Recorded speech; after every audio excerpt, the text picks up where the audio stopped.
truth of the matter is, clients don't only care about pricing. The price has to make sense, though. Yeah, However, the client cares more about who they can trust on yes, the other side of the phone, on the other yes, side of the door that they're yes. speaking to. Yes, they care about the price point, but the most important thing that they care about is who can I trust in case I pass away, that my family can be able to rely on if I passed away.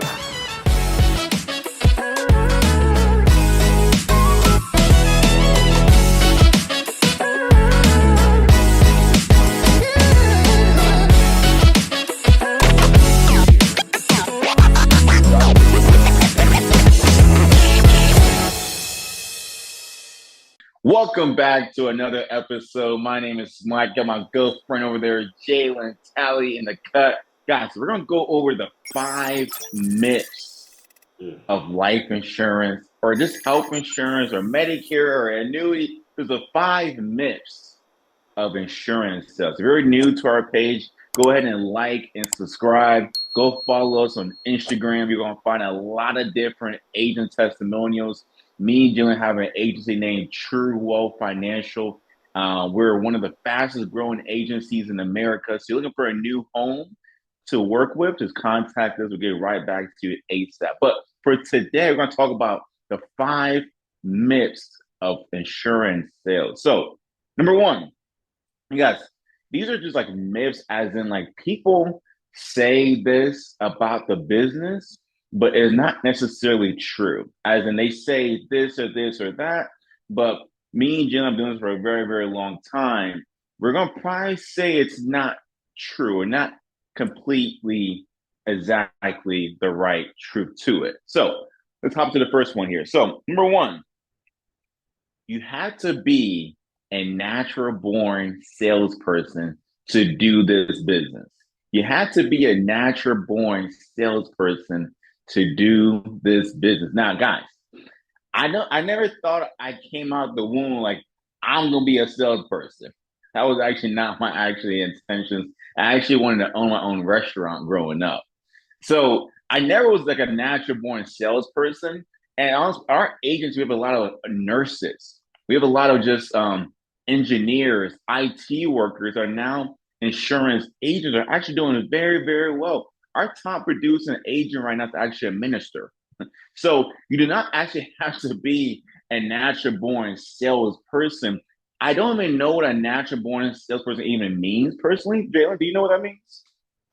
Yeah, those are the type of people that be like, yeah, I can sell water to a well.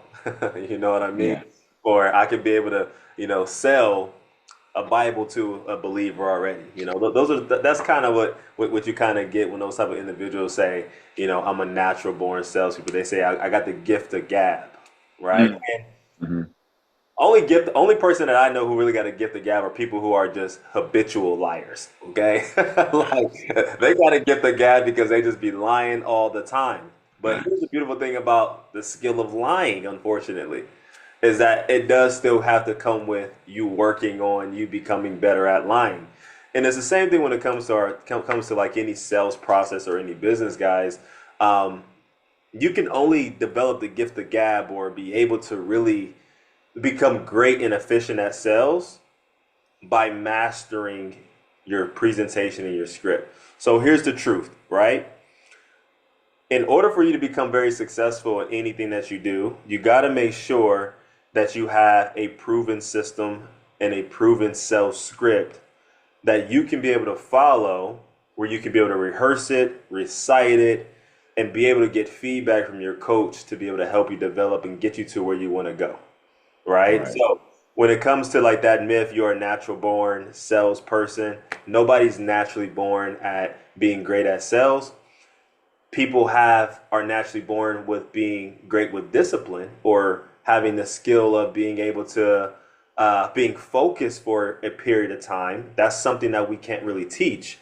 But over time, you become better at developing the skill of sales by just continuously rehearsing it, reciting it, and doing it over and over and over.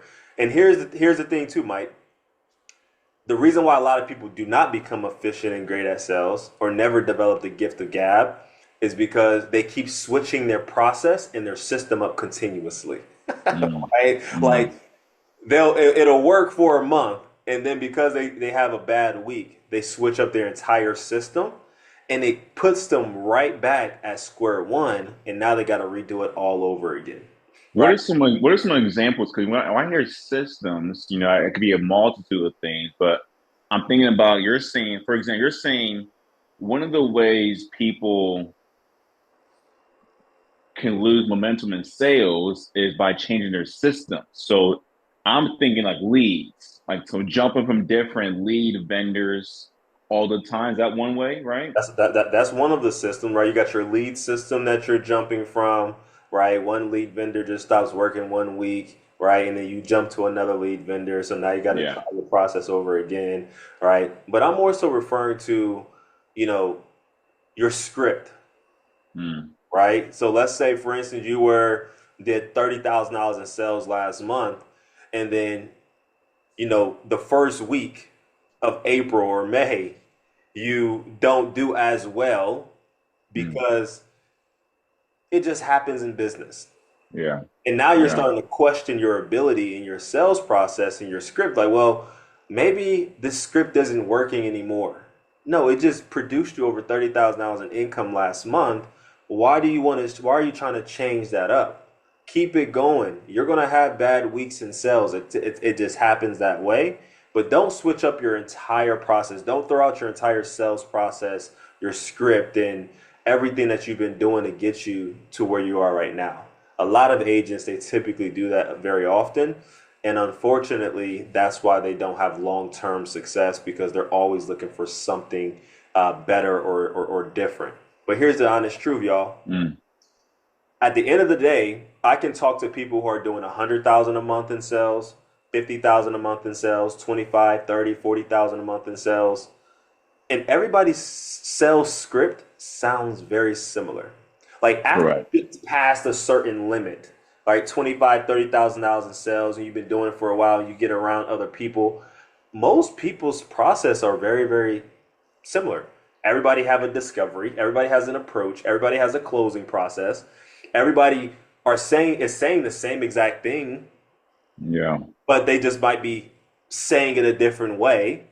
I think the biggest thing though, Jalen, is this, like you're saying, everyone has the same sales process in the insurance space. That's definitely in the life insurance space. Yeah. And the biggest thing is that these people are doing, the six figures a year, they have the confidence in the same process.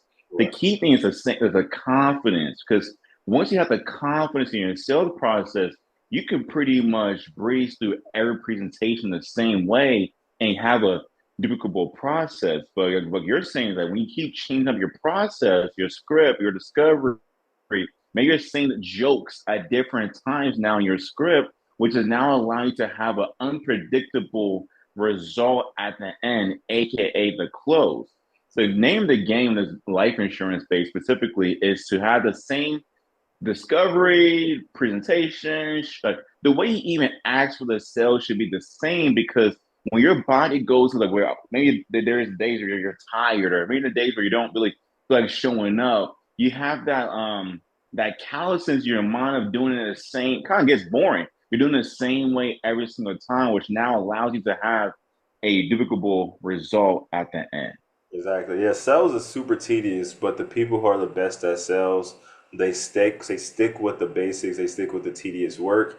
And if you want to elevate your business, like I was saying before, the person who's doing $100,000 a month in sales or $50,000 a month in sales, there is really no big difference. We have everybody part of our same team who we got agents doing 70,000 per month, right? Then we got the same agents who follow the same exact script doing 25,000 a month.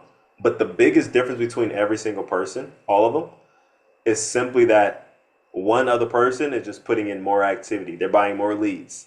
They're putting more time in. So that way they can get more results because they have more candidates that they're actually speaking to, that they're presenting to.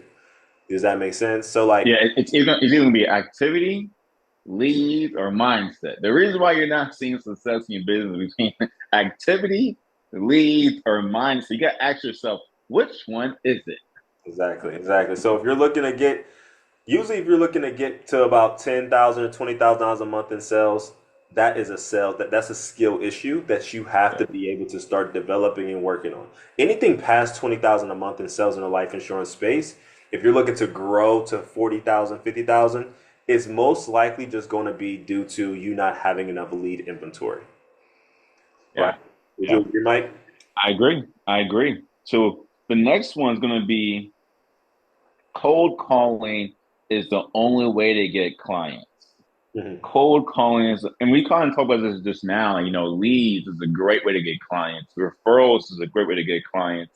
I mean, cold door knocking, you could do that. I mean, you could cold call, but like if you want to work smarter, not harder, there's even things called a $1 lead. You could buy these that cost $1 per lead and make like 5K a week in sales. So, I mean, I think in our industry now, cold calling is I thought it's kind of crazy to cold call now. It's like you can just buy an age lead for 50 cents per lead and make sales. Yeah, exactly. I mean, cold calling is not really necessary in the business. Now, you can go and pick up a yellow book if you want to and start calling people that way if that's what you really want to do, by all means, perfect, right?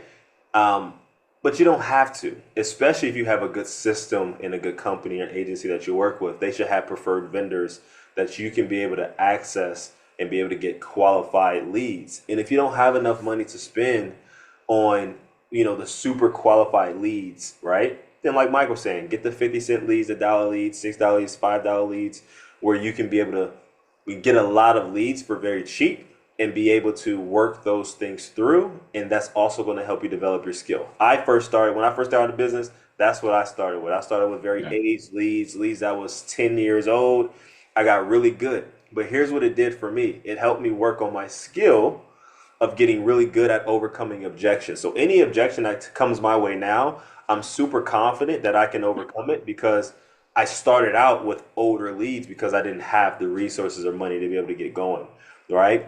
Another myth that also kind of goes with this as well, Mike, is when people say, "Well, you got to sell to your family and friends." Mm, Like, hey, mm, go out and yeah. recruit and sell to your family or friends. Guys, you do not have to do that. I just signed up my parents for a life insurance policy 2 years ago. I'm like 6 years strong into this business. I didn't even put a life insurance policy on my dang mama. Okay, so I'm just letting you guys know that that is Yeah. not the way to build your business. All right, if you are part of an organization or an agency right now who's just pushing you to do that, I'm telling you to run. Okay, run, because there are other ways that you guys can be able to build your business without having to stress your family and your friends, right? You trying to show Now, up, now, now they need life insurance they too, do need life insurance. So yes, but but don't make that your main source of business, right? Like it's like that one cousin that always shows up to the event and you at a picnic or a family reunion with your family, but he's a part of a new organization now, right? And he's like, "Hey, I got this $1 million opportunity now for you. You want to hear about it?" And it's the 15th idea that even came apart. He came to you with, and you just can't trust them anymore, right? Don't yeah. be that person. All right. Allow for your works in your business, your success in your life insurance space. Be able to show that you know what you're talking about, and then your family, your friends, and all that stuff will start to come and start asking you about your products and things of that nature. But Yeah, yes, I think it's cool because like I think your family and friends, because we've seen agents come to our organization, Jalen, and they did a good approach of selling to family and friends only. And they wrote like 20, 30, 40 deals in like less than 60 days. yeah. No out of pocket expense. There's a whole bunch of commissions being paid out to them by the carriers we work with, which is a ton of them. And it's like, I believe they're so good at doing it because their family understood this person here, they're not just doing this business for just a short period of time. Like I think your family, your friends trust you more. They know that hey, Jalen Talley, when he does something, he goes all in on it. And gets he's actually really really good at it. Not like oh, like you said, this must be another like phase for Uncle Louie. Must be another phase for nephew Stevie. Like your family and friends are gonna trust you more, and they can sense that like you're someone that does something and is committed to it, for the long haul. There's a lot of agents that join this business. Hey, Jalen, I'm gonna give it 6 months. After 6 months, I may go back. No, do this like the best insurance agents outlast everyone. Hmm. Like this business is like a 10, 15, 20 year plan. And I had to I hate to say it, but like don't even join it if you're like, I'm gonna do it for the next 3 months. Like do it for the long haul. And I promise you, it will give you everything you ever wanted and 10 times more. This business is for it's a career. It's like you went to nursing and you paid 10, 30, 50 grand to become a nurse. You wouldn't just give it up after 3 months if it gets a little challenging. No, you pay so much money to become a nurse. So you're gonna do it for the next 30, 40 years. I'm just gonna go to nursing school and get $50,000 in debt. You know what? I'm just gonna try this field out. No, Yeah. that's not how Yeah. how that works, right? Like you're gonna go to nursing school, you're gonna work that job for a good amount of time, okay? And you're gonna be very, very successful, right? So let's talk about the next myth, all right? Um, all clients care about is pricing. Okay, all clients care about is pricing. Now we did a training about a month or so ago that talks about the internal need, external need, and the philosophical need. You know, we're going to try to drop that video somewhere on here, but if not, you guys can go back to our page and be able to find it. Okay, where it just breaks down the different type of needs that people have. All right, I promise you guys, the truth of the matter is clients don't only care about pricing. The price has to make sense though. Yeah. However, the client cares more about who they can trust on Yes. the other side of the phone, on the other Yes. side of the door that they're Yes. speaking to. The Jalen, price, what I think about, sorry, I mean, one thing about it is they want peace of mind. yeah. That's it.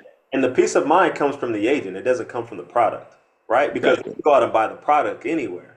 However, the client is more focused on who can they trust to be able to put their money with, right? Like at the end Mhm. of the day, if I go out to a store and I want to purchase something that I know I need to purchase, right? Like I want to go out and purchase a new microphone for my office. If I go to the store, Best Buy, and I got a guy that I cannot trust, and I know I need this product, and he's just giving me some weird vibes, I'm not going to purchase from him because I don't trust him, Yeah. right?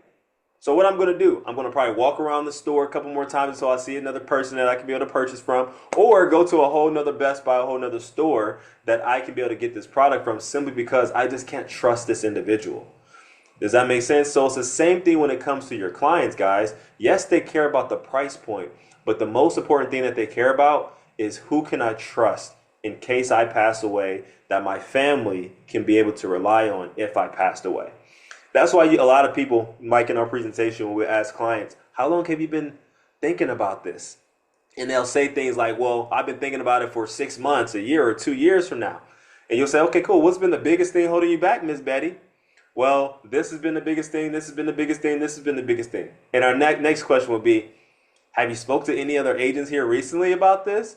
And they're all going to say, yes, I have. And my question for them is, okay, what made you not want to go with them? All right? Some will say the pricing. I'm telling you guys though, it's not that.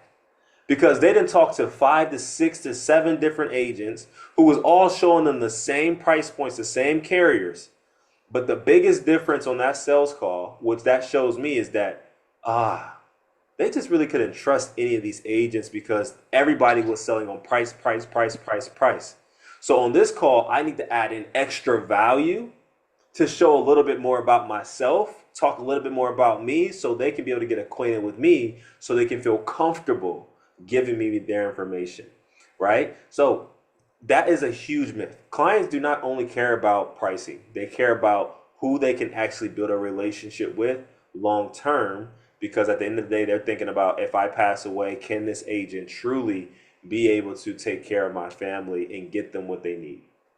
Yeah, and to go off that point, like you're saying, accruing value is the biggest thing. I'll even add upon that and say this: people always care about how you make them feel. Hmm. So Jalen said value. I want to even go above that too and say making the client feel good. When someone feels good, they're gonna want, they think that there's now alignment there with the person. And I think a lot of agents are just trying to sling insurance, but I always come back to this form, family, occupational, recreational, and the last one's M. I forget what M even means, but you want to focus on getting to know the client's family, their occupation, their former occupation, and what do you like to do for fun.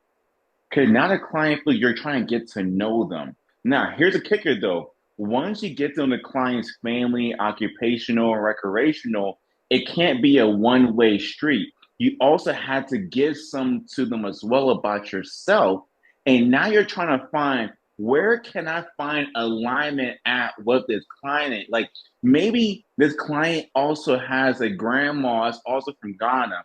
May's client is also a OSU football fan as well. And now we're going to start talking about OSU football the whole entire time. Who can relate? Once you have best friends right now in your life because of you relate with them with one thing. Once again, you have a best friend in your life because you relate with them on maybe one or two things. And now y'all besties. So these clients are also the same way as well. Yes, they want, Jalen said, they want value from the product, talking about how the policy works and they want to buy you, but you also want to, when it comes to them buying you, you want to be able to relate with them on one thing potentially and just drive that home with them. Because once you can relate with them on one thing, like, oh, this person's like me. And sales is really all about just bringing the client's guard down. And you can bring the client's guard down by relating them with one thing that you can both relate on. And now you're like, whoa, this person's amazing. I want to buy off this person now. When that client calls you back 6 months later, hey, how's your mom doing? Because maybe you and the client and your mom both used to work at, I don't know, Amazon. Just random things. Like how's your mom doing? Like, Jalen, you could probably relate to that when clients call you back, they call you back and actually about that one thing you guys talked about. Yeah, yeah, absolutely. Yeah, and it's key that you guys be able to build these bonds and relationships with these clients because that's what people are buying, guys. They're not buying the product, they're buying the agent. And the reason why agents struggle and have challenges in the business is because they're too busy focused on selling the product and not selling themselves, right? Yeah. Like you got to make sure you're selling yourself because the client is buying you, they're not buying the product. And if you can remember that one secret, you will have a very, very successful sales career. And real quick, Joe, I want to mention this too, man, because this is a great video. Yeah, I gotta watch this one back. This is a good one. So I also mentioned this too. Challenge your clients. The clients like an agent that can challenge them. So yes, they want the price. Yes, they want to get straight to the quotes. Yes, they want to just get the quotes. But you can actually challenge a client and say, hey, John. Those are guys usually that want to get to the quotes quickly. Hey, John, I will get to the quote here in a second. Before I do so, let me explain to you how this policy is going to benefit you while you're living, and how this policy is going to benefit your loved ones when you pass away. And you can tell the client to kind of quote unquote put them in their position, put them in their shoes. Whoa, this guy Jalen is actually the real deal. I can't push him over. I actually got to listen to him and see what value he brings to the table. Clients like an agent that can actually challenge them and tell them what to do. By nature, we want to work with professionals that can tell me or them what to do. Exactly, exactly. So let's talk about the next one, guys. All right, the next one, myth number is it three or four, Mike? Which one are we on? Four, four, Myth number four. four. Okay, and the myth number four is chargebacks are just a part of business. Deal with it. Man, that's the most craziest thing I ever heard. Chargebacks are part of the business. Deal with it, guys. Okay, this sound like right here, whoever says this sounds like a narcissist, okay? And you want to go get away from them, all right? Now, chargebacks are a part of the business. That's the truth.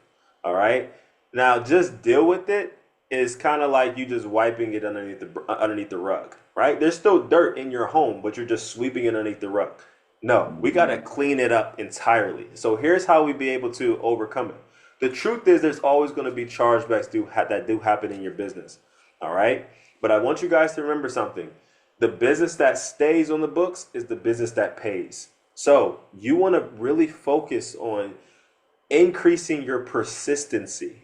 Your persistency meaning keeping as many clients on the books as possible. You never want to get to a position where you're writing a lot of policies, you got a lot of policies falling off the books, but your mentality is, I'm just going to write more business. I'm just going to write more business.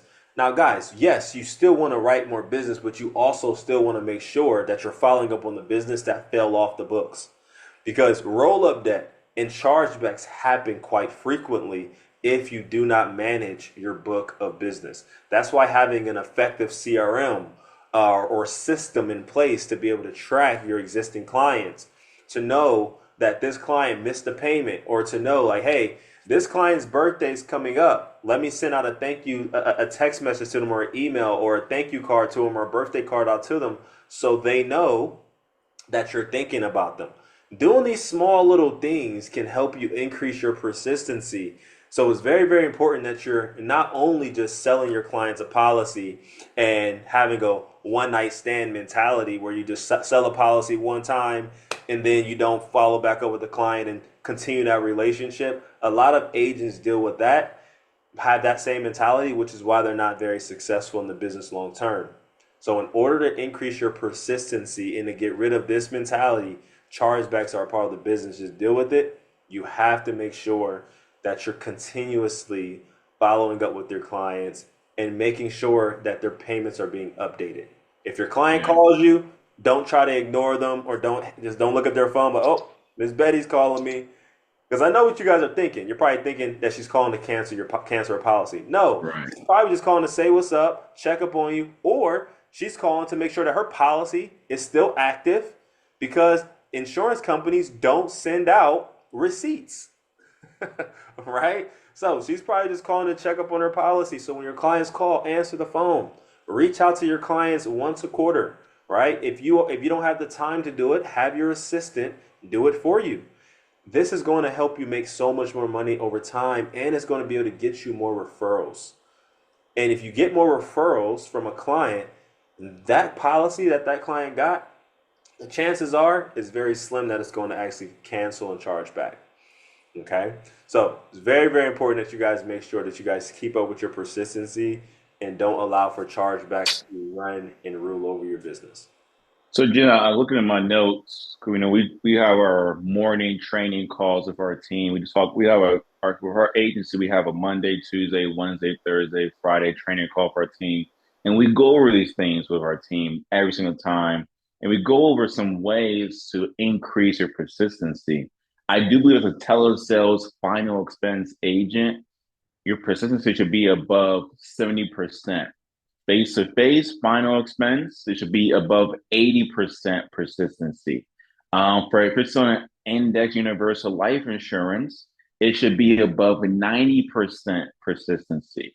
So, but here are some ways to increase your persistency. It does start with giving the client value, great education, and proper underwriting. Do not just try to sell the client a carrier you have the highest compensation rate with. Actually give the client the best policy for them. Now, most of the carriers we work with, most of the pricing are dang near the same, like a $1 difference, $5 difference, $2 difference. But put the client in a policy with a carrier that is the best thing for them, that has a good pricing and value, and is a good product for them. Now, when it comes down to Jalen said the cool down, when the sale is done, what should you be doing? I will kind of go through this real quick for you guys. Reiterate what the policy you got for the client. You close a client, reiterate what you guys did today. Its term, its whole life, the pricing, the policy, the face amount, who's the beneficiary, who you are the agent, who is the carrier you took them. Reiterate what you guys did today. Make sure the client saves your phone number. Make sure the client saves your phone number in their phone. Ask the client if they have any questions about what you guys did today. Confirm the pricing is good for them. Confirm the pricing is good for them. Set the client on true Social Security billing if you're doing final expense sales. If you don't know what that means, you definitely need to reach out to me. Don't do no one-leggers. As you sell only to the wife, but not to the husband as well. Try to sell to both husband and wife together. And if you can, try to cross-sell Medicare or try to cross-sell a different product to make your business more stickier. And lastly, make sure, Dylan said, you send out a thank you card. Make sure you send out at least one or two things to the client after the deal is done. Make sure you send out via email, via text, and also in the mail. Let the client know what you guys did today as well. Also, sending out birthday cards are also really cool as well. So I kind of went a little bit longer there, Jill. I do apologize, but I just want to make sure they understand like there is ways to increase your persistency as an agent. If you follow these different things here, and I think we got a video about this as well, Jill, in our other videos, so they can watch that too. So awesome, guys. So myth number 5. This is a great video, guys. Awesome video. Thanks for hanging out today. Myth number 5. Let's see what we have here, Jalen. Renewals aren't real money. Renewals aren't real money. Well, that's definitely a myth because I always tell people, if you're not making money while you sleep, you always be working. So renewals are important. You do earn renewals with our agency. Hope you're with an agency that's also vested day one. You actually own your own book of business if you can. If you don't, there's probably a reason why you don't, which is okay. But you should try to be with an agency that can earn renewals off your life insurance sales or earn renewals off of your Medicare sales or your ACA sales. So renewals are great. They're fantastic. I love renewals. They all keep coming in. So I would definitely keep your renewals up. But you keep your renewals up by making sure your persistency stays high. Exactly. Yeah, renewals is the way to passive income, right? So remember, in this business, you got so many different ways that you can get paid. Renewal just happened to be one of them. Renewals can come in a form of overrides by building an agency, building a team. It can come in the forms of you writing a policy one time and then get paid for it for the next 4, 5, 6, 7 years, depending on the carrier. Renewals can come in based off you're selling health insurance or Medicare, right? Where you get paid renewals based off how many policies you submit, right? So let's say, for instance, you submit a Medicare policy year 1 to 65-year-old. Year 2, you get paid a 50% renewal off of that, right? So I think it's like 800, 700 bucks. So next year you're making $350 per application, per policy that you sign up, as long as they stick on your book of business. So renewals is definitely one of the best ways to be able to retire from this business. So like Mike was saying, if you're not a part of an organization that is giving you the ability to collect renewals, you got to make sure that you start to, once you get the skill set, okay, if you are in that position because you started out there to get the skill set, once you develop that skill set, try talking to them to be able to get you some renewal based opportunities so you can start to make money and be able to retire from the business eventually. Okay. Boom. Look at that. Man, this has been a great video, man. Hopefully this video provided you some value and some insight. Make sure you like, subscribe, share this with one of your friends, your partners, your mentors, whoever it may be. So that being said, have a great day, guys. We'll see you next time, our next episode. Take care.